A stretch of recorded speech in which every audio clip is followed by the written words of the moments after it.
Yeah. Here, Hokori probably got to pick up their 5. Could be Silencer, could be Bane, or then Disruptor. Disruptor. Really good versus Tide. Again, it's the persistent silence that we keep on mentioning versus Tide Hunter.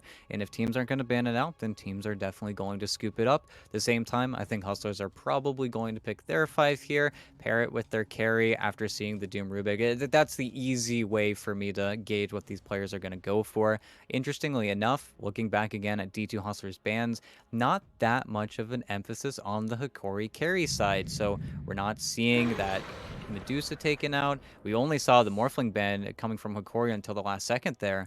Now, Undying is an interesting avenue to go for. Of course, Hokori, they've played this Doom mid in a lot of their games as well, so this is almost nudging that Doom over to the mid position even more. Of course, after both offlaners get picked up in the first phase, the offlane bans cease, so there really isn't going to be that much more emphasis on it unless Hokori decide to not pick up, I guess, their safe laner here, in which case then it would be almost a red herring for Hokori to go for something like that. But there's definitely some tricky plays for both teams at this point. But you never want to put this Doom purposefully versus the Undying. It just feels awful for you. Even though some of your issues did get fixed by getting a little bit more of that base armor, it still is just not a fun circumstance.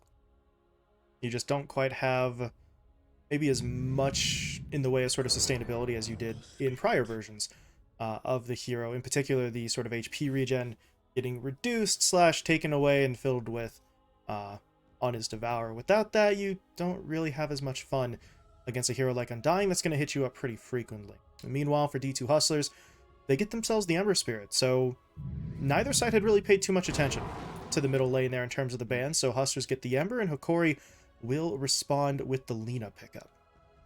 Yeah, of course, whenever you talk about Ask, we are seeing teams first phase ban the Ember Spirit versus him because they were afraid of the first phase Ember that was so popular when he was over on Black and Yellow. But still, I think even though the Doom is going to be going up versus that Undying now, you see the counter pick, you go for the counter pick, and it's just going to feel very safe for him now going forward.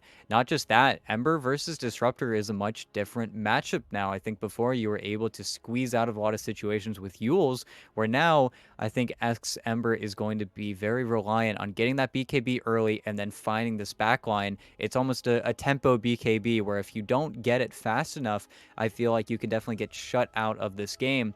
At the same time, all the item timings on Hokori, at least so far, are incredibly strong. Once you get Boots of Travel BKB on this Lina, what do you do on the Hustler side? Everyone does magic damage for the first 25 minutes of this game, and that plays right into that timing where this Lina is going to be uncontested. I almost feel like now, in your safe laner, you're going to need something like possibly a Sven who's just going to burst her before she can even get started, because otherwise it's going to become a matchup where suddenly you can't pick a ranged hero versus her because Lina is the ranged hero. She outranges everyone, so you can't really go for that avenue. At the same time, if you don't have enough initiation to finish off the jump, then she's just going to walk all over you, especially if she goes for the BKB Satanic that so many Linas go for nowadays.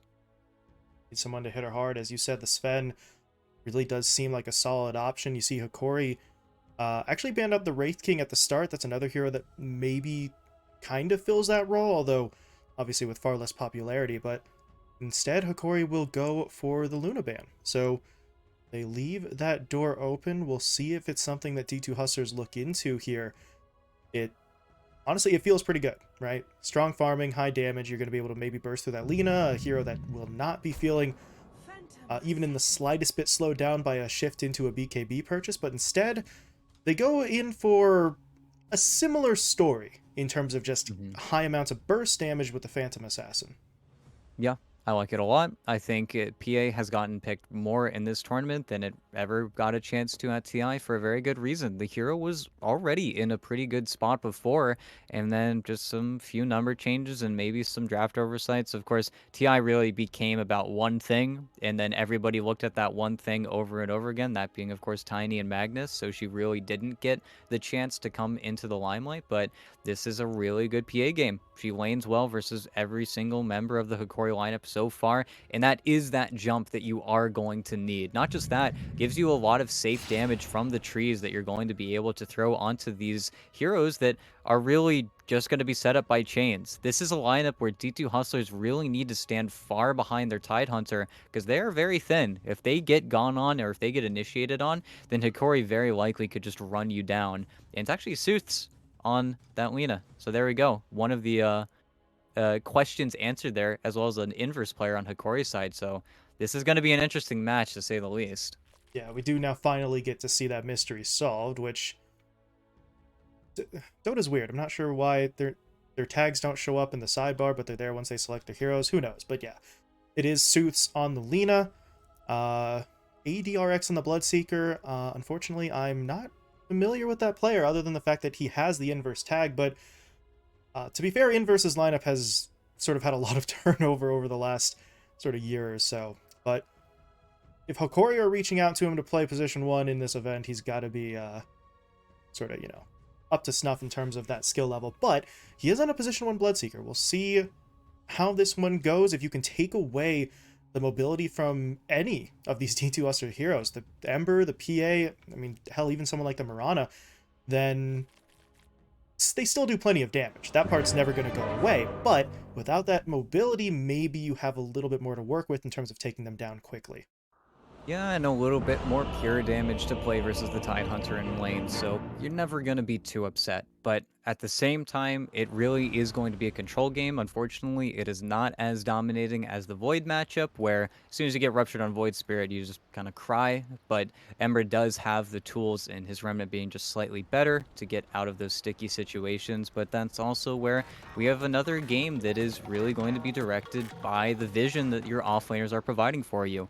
Esk and I guess we'll just call him low skill. I think his name's Boofy, but the P and the Ember will need that vision coming in from Monster and the zombies at that point to decide whether or not they want to begin these engagements. At the same time, Burns, without the doesn't Doom it? going in on the Hikori Burns, side, doesn't it? then there is never that knowledge that Sooths is going to want to commit, because as soon as you step a little bit too far forward, Lena does just die. That's why you go BKB first, because she just gets bursted by so many different things in Dota. If Sooths gets clipped by an arrow, then everyone is going to dogpile on top of that hero. But that's where, again, whether or not your offlaners are successful in giving you the knowledge in these fights is going to be incredibly critical.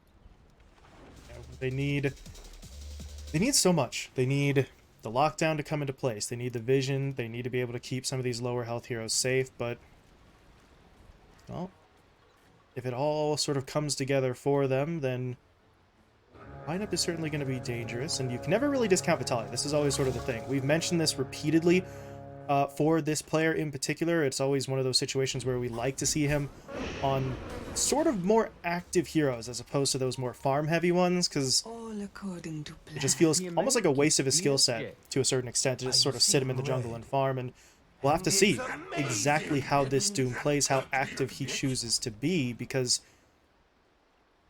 if the Doom is farming, the Lena's probably going to be farming as well for a little while, trying to build up some of those major items, so all of a sudden you're looking at your position 1 Bloodseeker to be the one making plays, and that's just going to feel kind of awkward as well. So I feel like so much is going to ride on this Doom right now in terms of how they play this tempo-wise. But Vitaly, I mean, he goes forward for the Devour, he actually takes a tower shot or two in the process, and now you still have to lane against an Undying. This is just not fun at all. Yeah, and this is where the counter pick does come into play, where Rubik is also not really good at providing you anything aside from some right clicks and some slight trade advantage whenever everybody starts hitting each other. But until then, it just feels like it's going to be a 1v2 on the Undying and low skill getting a lot of blast hits, in which case your P is going to be very happy. Really is only ever going to commit her mana aggressively like that if there is some kill potential. But that's also where kind of need the lane to get back under control before they can go for anything, because right now Vitaly is pretty much hard zoned until these decays come out. El Misho has to destroy his own sentry ward here to try and get this camp unblocked, so I think initially they thought this lane was maybe going to go in a slightly different direction. Now they realize we actually need that side pull for ourselves more than anything else, but Vitaly, he is in a little bit of trouble. That Stifling Dagger slows him up. Divine Llama comes in there as well for the decay, but this is the good news about the Doom. This lane may not be fun, but even against this duo, you're not an easy kill. It is going to still take a little bit of effort, but they are going for it. Low skill actually pushed in, but Nice Divai, he's turn. taking too much damage. One more right click from El Misho gets them the kill, and well, ET, this isn't exactly how we expected this one to go, but that is first blood for the Doom Rubik lane. Yeah, it's really nicely played by Vitaly as well. As soon as those decays come up, you pop the Fairy Fire, you pop the stick, you get the strength back from the decay, and then you suddenly have another 400 HP that you didn't have just a second before. Not just that, all of that creep aggro was getting tanked by the PA, so suddenly Vitaly's got a huge wave.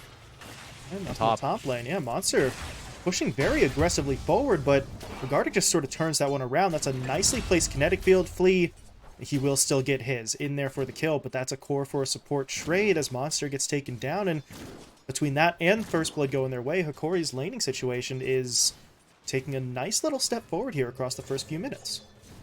Yeah, it is very easy for them to make these plays. Of course, you did end up losing Monster first, but that's also because he's in the offlaner danger zone. Doesn't have his Ring of Health yet. He's getting it up right now. Once he has it, then really all of that poke isn't going to matter all too much, and that's where Flea is going to stack, something that he is so well known for, I think, at this point in his career. He just always gets what he wants. Unfortunately for him, did lose the sentry battle versus Gardic, so doesn't have a large camp there, so he will have to seek in a little bit deeper if he wants that extra XP. But Monster is going to be completely satisfied with this. Just gets a full wave to himself. They do this every single time. He does block off the other camp there, so there's really just no neutrals in that section of the jungle, but that means Hokori now can't really pull this lane back, so ADRX just has to sort of sit forward and really hope for the best on that front. Speaking of hoping for the best, Vitaly, they want it in onto Divine Llama. They do try again with the Fade Bolt from El Misho. That's a level 2 Fade Bolt as well, so I understand the attempt at it. Maybe he was going to be able to pick that up, but the Undying, just that little bit tankier. He is able to survive, and, well, it was a nice play from Hokori at the start of the laning stage, but now this is getting into a little bit more of, I think, what we expected with low skill. Not really having to worry about too much danger at the moment. Yeah, and Devai unfortunately didn't have a career coming out, so he did have to TP all the way back to home because, of course, you don't want to give all of that thirst over to the Bloodseeker, otherwise that lane would just become miserable for Monster, meaning that low skill will be on his own for a little bit here. But at the same time, I think that kill also happens because you got the Blightstone out, so you do so much damage whenever Tali's on the lower HP pools. So it is a 1v2 currently in the bottom lane, but he's also just doing a good job not letting that large camp get pulled over. And with the Orb of Corrosion now, any lift, any kind of misstep in their positioning is going to result in a lot of damage getting traded out. Yeah, PA just hits that little bit harder now, and Divine Llama able to get himself back into the lane. So low skill, he plays that well, doesn't give up much of anything. He continues to farm, top last hit count in the game so far, and the window, if it was ever really there for Hokori, kind of passes. Speaking of windows, though, look at Flea. Arrow into the middle lane. Perfect. Right? I mean, Flea doing Flea things. The aggro even pulled away there. One or two more shots might have taken the Mirana down, so Esk is able to absorb a bit of that damage, and as you said, perfectly played. He gets in, he cuts a little tiny path maybe through the trees there to walk through, and then connects with a big arrow that sets up Esk in a much better position in this middle lane. You take a look at the last hit, Zeus was kind of running away with it, which, it's Alina, that's kind of how that goes most of the time, but you're able to sort of take her off the map. Esk can try to catch up a little bit, and now he's level 6. So with the Remnants, we can start to see him making this sort of cheeky play, go back, heal up, return to the lane, but you also now have the opportunity to try and rotate into other lanes to try and make plays. Speaking of other lanes, though, Dalai Lama, he is basically acting as the bait here, trying to set low skill up for a push onto El Misho, as they do manage to bring down that Rubik, and Davai, he may not even fall for this. He is getting away. The Stifling Dagger slow prevents Vitaly from getting any further forward for the damage. And, well, that is very nicely played. Davai even coming back in afterwards for one last decay just to make sure Vitaly has no choice but to fall back. Yeah, and usually that lane doesn't go that way. Even over in the mid lane, it's just them playing a little bit too slow, but playing off of the vision that Flea had placed before. And this is where Flea things really become obnoxious. He spends so much time off of the map placing the supplemental vision, and then he goes and he farms a large camp, leaving Monster to his own devices, where he's also just gotten a kill mid again over for Esk, who is now getting a very nice reset for a game that like you said, wasn't really off to a great start because you got counterpicked. There's nothing you can do about it. So that's where we're really going to have to pay attention to where Esk makes his next play. Of course, he's going to get his boots out in just a few moments, but with these next remnants, he can definitely start to play up on these supports where, in a very similar situation to the previous series, they're very weak until they're level 6. Once they're level 6, they're not an easy kill, but before that, they are very easy targets for both the Ember Spirit and the PA to hit if we do see the PA get that active early on. And Esk gonna wait to see exactly when he puts the blah blah blah blah. Let's try that one again. Wait to see when he puts the first point up in the Searing Chains, because I think that really gives you that indicator of, okay, now I want to set up. We want the Searing Chains to set up for the arrow just to make sure Fleet can connect with it, but for now, they're trying to make the rotation even without it, making their way up to the north, and Gardic, he was spotted, but he's also going to sort of sound the alarm here. They'll try to get themselves away, but now Esk making the jump, pushing in, but again, without the Searing Chains, they have to pick one target and they'll go for the easier one, as Gardic gets taken down. But even with you only getting that one kill, ADRX is pushed out of the lane. Yep, he gets run all the way back to a jungle that is either stacked or has honestly been farmed by Flea a little bit. But they've also had to block a few of their own camps just because they know exactly where this Mirana has been playing. Goes for another stack as well. Unfortunately, it's too big, so Flea isn't able to stack that large camp anymore. But someone is going to be very happy, whether or not that's the Tidehunter or they wait all the way for the PA. But the PA's got doomed. She got doomed. Stuck around bottom, but Divide got the comes in, heal. though. He needs a soul rip. Maybe he doesn't. He's fine, though. Okay, he'll throw it out. Vitaly can't go. Monster. Okay, Monster. He wants the fight. Ravage in. Vitaly, he does have that cloak aura, so he's not going to be taken down quite as quickly, but he will still die. There is no getting out there as Divine Llama finds the kill, but over in the middle lane, Zeus getting jumped in on. Esk pushes in with Flea. They do have to sacrifice the Mirana, but they'll find the kill on Delina, and now Esk, he's looking for another one. Side of Fist comes in. He needs maybe just a little bit more damage to take Gardic down, and I believe he's going to get it. Esk picks up the double, meanwhile back down bot. El Misho was not able to outrun low skill. PA picks up the kill, and across the map, really everything goes D2 Hustler's way. They give up basically no kills, and they get 4. Yeah, and that's where having a more farm-oriented mid laner is going to feel a little bit more difficult for you to play with. You make the Doom play, and it's a good play on paper, but that's also where you're playing ahead of both of your supports. I think Rupture was cast on Flea. Only had one leap, or he had the leaps, but, you know, you're ruptured. You're dead. But Yeah. it's another death that I think he's pretty happy with tanking. He tanked the death mid, gave his Ember a double kill. I think as long as he can now translate his early levels into more really rewards for the rest of his team, it's going to feel like a pretty good situation for him. And look at Monster. Without Rupture, he's really afraid of nothing. And even if the Rupture is there, what, you're going to sit there and hit a Tidehunter for 5 minutes? It's just not going to feel worth it. I think now the big part of D2 Hustler's game is getting this top tower off the board, but also figuring out a way to defend bottom. If they can keep this prolonged laning stage going, then it heavily benefits the team that's buying items to farm faster. Low Skill's working on his Battle Fury, and it's not a slow Battle Fury either. Of course, is going to be slower than your typical one just because he did stop for both the Wand and the Orb of Corrosion, but I think both of those items have really paid off by now in themselves. So if they can keep the laning stage again going, then you're just going to farm faster in that later mid game.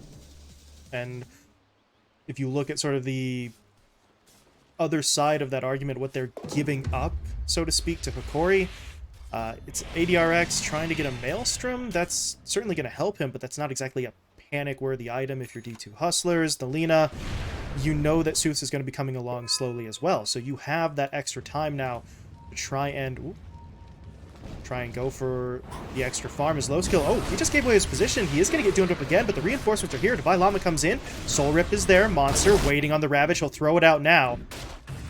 And actually, oh, he got glimpsed back. The audio glitched out there for a moment, but the stun does still sort of connect. It's enough to get the PA out of there safely, so he'll TP out. Divine does get finished off by Suits, does have to commit the ult there for it, and the problem with that play is that while that was happening, Esk just goes in onto the Bloodseeker. ADRX is going to be taken down, so that will turn into a 2-for-1 across the map, but maybe they can get the tier 1 tower out of it. Yes, they do, but, another but, they lost their tier 1 tower up top, so everything Hokori tried to do there is either countered or just straight up done better by their opponents. Yeah, they really would have loved that kill on a low skill, but unfortunately they kind of, again, they try to kill the PA when the Undying is able to connect just that little bit sooner. It's another Ravage, or good Ravage out from Monster as well, even though he didn't get to play in that fight at all. But like you said, that's also where Esk just gets to make the play on the other side of the map. He didn't want to TP bottom. He knows that that's the dead area. If he can kind of encapsulate this top side of the map, then it's more farm for everyone. But that's also where Hokori, I don't know if it's the next Doom or if it's his Blink Dagger, but they need to find an entrance onto this mid tower before what is going to be a very good BKB timing on Esk post Maelstrom is going to feel impossible to fight with unless you find the Doom. But then we're going to barrel into a game where there's too many heroes that you need to Doom, and then who's going to get in the Static Storm? It just feels like now the biggest timing for Hokori, which is their level 6s on supports, is kind of being moved around by D2 Hustlers. Sure. Misha's playing, yeah. Be able to outrun these two chasing Like top. supports. Yep. North side jungle, low skill. Didn't hit up here. Unable to dodge the LSA, so maybe Zeus can do this. He needs so much more damage, though, but he's got it. Connecting with the Dragon Slave. Wand charges aren't enough, and that is really the perfect play for Zeus. Solo kill onto the opposing carry. It frees him up to just continue farming, and now he's still not with his teammates, but D2 Hustlers can only ever have 4 in this south side jungle, although that should be enough for this kill. Gardic is going to get picked off there. S gets glimpsed back, but are they... Yeah, they're just going to let him get it anyway. Comes back in for the Sleight of Fist, and we'll be able to find the pick off. Meanwhile, Monster in onto El Misho. They do actually doom him up here, but again, every time they doom, Davai Lama's just right there. He is going to provide the backup. It was for the PA before. This time he'll save Monster, and this doom is, well, doomed, really. There's nowhere for him to go. He's just going to get run down. Flea. Oh, Flea. Getting a little greedy there. Trying to push onto El Misho. Turns out the Rubik, well, doesn't actually get away. He does get the kill. He was able to steal the Starstorm, then the leap to try and make his escape, but Esk is going to shut all that down. But ET, I don't think we've seen a Doom get them anything to this point in the game. Yeah, Vitaly's really struggling. It's just Devai's positioning is just way too good. He's just always there to soul rip up the target. I think going for the Tide is also just a little bit crazy. Of course, he's got the hood already, so he's already very naturally tanky, but I think Hokori, they're trying to make these plays on the other side of the map. They're trying to make space for the Lina, who, once Suits has his BKB, he is afraid of nothing. That is their strongest timing. That is their entrance onto the mid tower, but at the same time, knowing that there's no Doom, we're not confident they can stand on your mid tower, and I don't think there's really any good way for them to defend this. They need to find a static storm somehow. They'd love to get it on Esk at the beginning of these fights, but it's really just going to be the Rubik going for the wave clear. Unfortunately, Monster's Tidehunter, he could care less about tanking a tower for a few hits here, even though he's going to get a little bit low. They're still looking for El Misho, and El Misho just took an arrow. Arrows get traded out, though, so Esk is going to get hit by the static, but I don't think they're going to be able to bring him down. There's going to be the Ravage coming out. They'll just turn around this fight. El Misho taken down. Gardic will fall, and ADRX, he's there, but didn't get the opportunity for the Rupture. He's just got to fall back. Suso is looking for the kill. He's going to jump in onto Flea, hits him up with a Guna Bait, but now Esk into the fight. They've got to dodge this silence. No, they don't. They just stand in the middle of it. Zeus will fall. ADRX down as well. S stop moving. Very nearly ran himself to death after the fight, but he is able to survive, and realistically speaking, I thought that Bloodright was going to be more of a threat, but we see here, I didn't notice this until now, most of the time we see the Bloodseeker honestly just kind of max the Bloodright out. There's only 1 point in it, so the damage there just tickled, and that was it. Yeah, this is the hard farming, I'm going to try and keep up with everyone else in the game type of Bloodseeker build, but unfortunately, you're right, he just doesn't have that much teamfight potential, and that's also Low where... skill, yo, that felt so greedy. Can he get out? No. Devi was close, almost made that saving play again, and you did get a kill. That is good for the PA. I think he purchased up as much as he could here too, so the Battle Fury has been completed, and that death, it's probably not going to matter that much, especially if El Misho gets spotted. They scanned him out here too. They know he's in here somewhere. They will find him. Gush comes in, Anchor Smash down. El Misho, I mean, he's going to make him work for it as much as he can, but he should still be taken down as Savai Lama gets the kill. Meanwhile, East Side Jungle, Esk got hit up by the Rupture. He's going to try to hold his ground here and fight. He gets the first kill. Then he looks for the TP, but yeah, those thirst bonuses a little bit too much. ADRX gets in for the trade-off, and you would say under normal circumstances that's a 1-for-1, and it still technically is, but Esk was on a godlike killing streak there, so that's a lot of money into your Bloodseeker's hands. Yeah, and that's where you see he's queuing up a BKB as well. He has one of the components done already, so it really does just put him far and above everyone else in this game. And that's also where Hokori, they're playing the Doom lineup. They are going to get their items regardless on how kind of messy their play has been up until this point. But I think that's also where this is a really smart Roche coming in from D2 Hustlers. They have the Vlads, they have the maxed out Gush, so this Roche is just eviscerated. He's just going to get taken down for free here. Even if they looked for the fight, it'd be a little bit messy because Flea also has a mech finished up, so a lot of these kills just wouldn't probably go their way, but also just free. They have no hero to go and give them vision just yet, and without the Doom, Vitaly clearly doesn't want to make plays. So we'll have to see. The next big timing for Hokori is really just going to be these BKBs. 200 for the Linas, going to be a little bit further for the Bloodseekers. Once they have those, it's really going to be up to Monster finding those early initiations. Otherwise, the fights are just going to be blown wide open. If he ever ravages a BKB target, it's going to look really ugly for them. And I just really like the play we're seeing from Hokori at this point, although there's going to be the jump in. Monster deploys the Ravage. Static Storm, though, gets thrown out on the back, so that's going to sort of keep Flea and Devi from pushing all the way in. So Suits, he's got the opening to TP home. He does manage to get himself out of there. Flea very nearly dying, but he is going to be able to sort of pump the brakes there and avoid the rupture damage, while Esk comes in on the back line and ADRX does get taken down. So Hokori, that looked so good right until the very end, right? They blow the Ravage, they get everybody away, but then, if they lose one hero now, they may lose another, because Esk is just on the warpath, pushing his way forward. Elmisho gets taken down, Divine Llama will find the kill, but they continue to play offensively here, and Seuss, does he really? He's going to try. Is it enough damage? No, it is not. Now low skill coming in. Seuss had to pop the BKB and fall back. Vitaly, meanwhile, he's looking for the Doom target. He'll hit up the Tide. Okay. And he had already Ravaged, so really, I'm not sure if you needed that, but Seuss has got to get away. He can't. Low skill jumps in onto him with the dagger, gets the final right click to finish the kill. Now crits onto Gardic. And the Side of Fist from Esk will finish him off. Vitaly now has to hide in the trees. I believe he TP'd into the fight, so now he has no TP to get back out. What can he do here? He's trying to get away. Esk is coming in. Not enough to fall back. Esk gets the kill. Double for the Ember Spirit, and that looked like maybe Hokori had an opportunity, but your Lina just has a little bit less damage. Vitaly's Doom onto the Tidehunter isn't enough, and ADRX, he wasn't even really there. Maybe if his presence could be felt in that fight, they could have found something, but as it stands, really no significant kills, and D2 Hustlers are just going to go straight after this objective.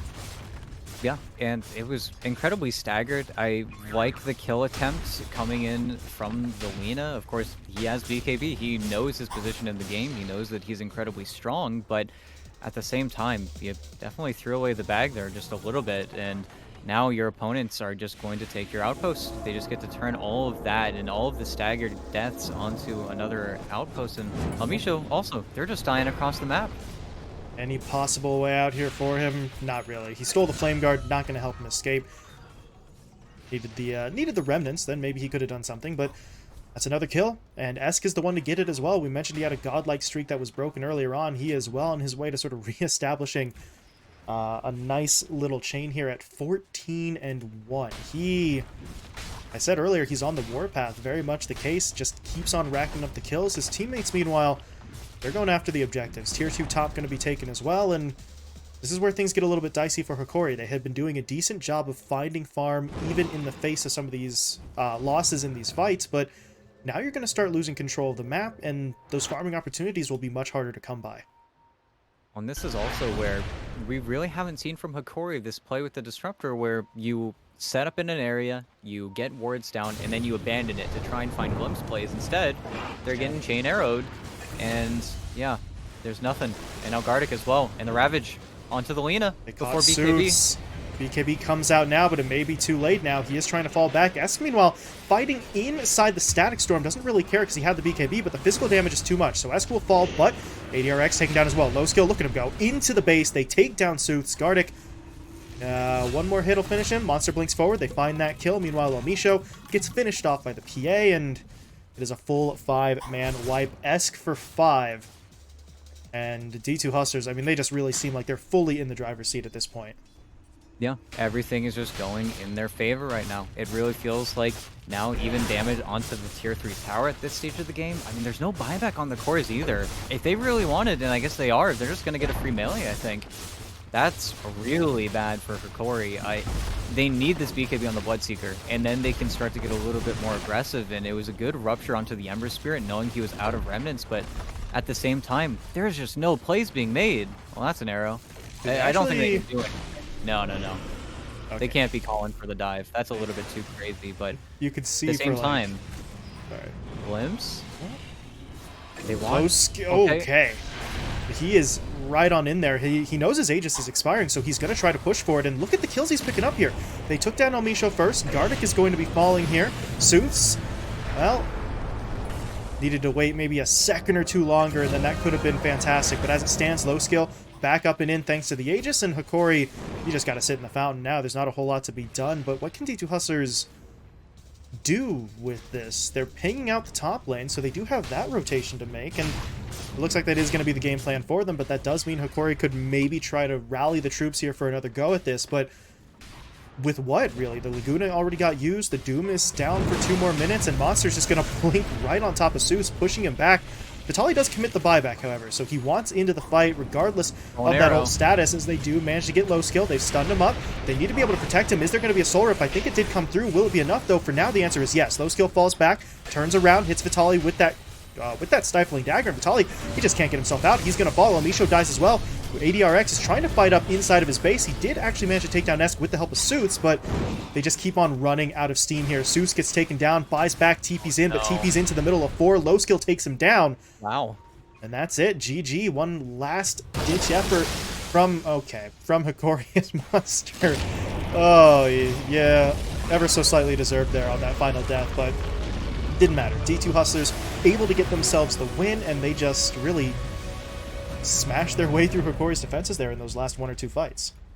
Yeah, that was really cool. With a stand-in, no, a stand-in for Yuma, no less. Really a man whose shoes are very difficult to fill, but at the same time, I think the person to really highlight on this team is really Esk and Divide just did a fantastic job. Divide was everywhere he needed to be. He made it so that every single Doom was a failure on Vitaly's part. At the same time, I think having such low damage coming from both your 4 and 5 was already going to be pretty hard for Hokori to pull off, but then not getting any lockdown from your mid laner, I think maybe if we do have ADRX going a little bit more aggressive, playing with his teammates in that bottom lane a little bit more, we could see that kind of play where you doom, you rupture the same person, you get the kill, you throw him around. That type of play could have happened, but I think once you fail for the 3rd time there, you're so far behind, and after that, D2 Hustlers kind of got over the hump. They got their items, and what should have been Hokori's strongest timing felt missed. There was never a moment where once the Lina has the BKB, within a minute of obtaining that item, we doom, we smoke up, we find the play. It just felt like Hokori weren't playing the game almost. It feels like they were so behind the 8 ball in terms of their item timings, their sync ups, their real moments to get aggressive on the map just never happened, and D2 Hustlers just ran at you in what is a very free Ember Spirit game aside from the lane, and then an incredibly free Tide game where no one was really able to do anything versus Monster aside from Doom and try to ignore him. But then the problem really happens where you have too many Doom targets. You've got 3 people running at you and you can only take 1 out. It just felt like they completely ignored Vitaly pretty much the entire game.